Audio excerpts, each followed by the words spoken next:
नमस्कार, स्वागत है आपका न्यूज रफ्तार से। विपक्ष की तरफ से भारत के उपराष्ट्रपति पद की उम्मीदवार के रूप में कांग्रेस नेता मार्गरेट अल्वा के नाम का ऐलान किया गया है।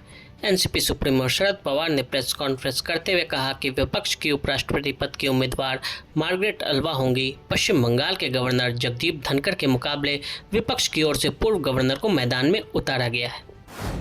आईसीएसई 10वीं क्लास की परीक्षा के नतीजे जारी हो गए। लड़कियों ने लड़कों से बेहतर किया है। लड़कियों का उत्तीर्ण प्रतिशत 99.98% रहा, जबकि लड़कों के पास प्रतिशत 99.97 रहा। वहीं 99.97 छात्रों ने आईसीएसई 10वीं क्लास की बोर्ड परीक्षा पास की है। तमिलनाडु के कल्लाकुरिची जिले के आवासीय स्कूल में हिंसा भड़क गई। प्रदर्शनकारियों ने एक स्कूली छात्रा की मौत पर न्याय की मांग करते हुए कथित तौर पर 3 पुलिस वाहनों सहित कम से कम 13 बसों में आग लगा दी और पथराव भी किया।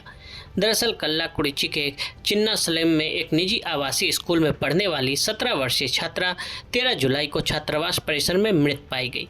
छात्रा की मौत से पहले उसके शरीर पर चोट के निशान थे। उसके परिजन, रिश्तेदार और उसके गांव पेरीवालानसूर के लोग न्याय की मांग को लेकर लगातार प्रदर्शन कर रहे हैं।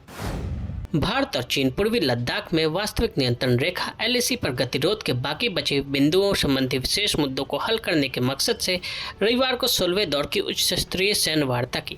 एलएसी पर भारतीय सीमा की ओर से चुशुल मोल्डो में बैठक स्थल पर सुबह करीब 9:30 बजे वार्ता शुरू हुई। भारतीय सेना और चीन की पीपुल्स लिबरेशन आर्मी के बीच इससे पहले 11 मार्च को वार्ता हुई थी।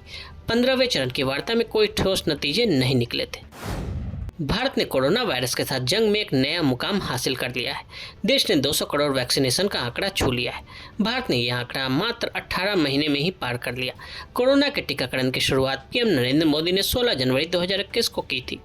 तो वहीं पीएम नरेंद्र मोदी ने भी इस मौके पर ट्वीट करके देशवासियों को बधाई दी है। उन्होंने कहा कि भारत ने एक बार फिर इतिहास रच दिया है। नेपाल के पूर्व प्रधानमंत्री पुष्प कमल दहल प्रचंड ने भारतीय जनता पार्टी मुख्यालय में पार्टी अध्यक्ष जेपी नड्डा से मुलाकात की। दोनों नेताओं ने अपनी पार्टी और दोनों देशों के बीच संबंधों को और प्रगाढ़ करने के तरीकों पर चर्चा की।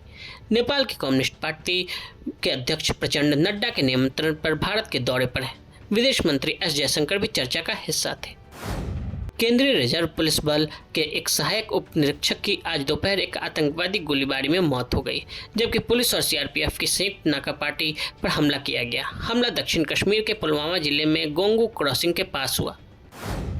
फेसबुक पर किए गए एक पोस्ट में इस्लाम के कथित अपमान को लेकर बांग्लादेश के दक्षिण पश्चिम हिस्से में हिंदू समुदाय के एक मंदिर, दुकानों और कई घरों में तोड़फोड़ की गई।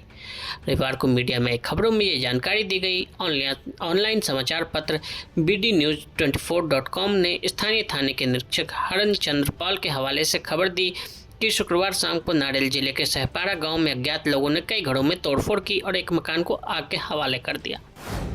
2 बार की ओलंपिक पदक विजेता भारत की पीवी सिंधु ने यहां महिला एकल फाइनल में चीन की वैंग जी यू को 3 गेम तक चले कड़े मुकाबले में हराकर Singapore open badminton super 500 tournament का खिताब जीता।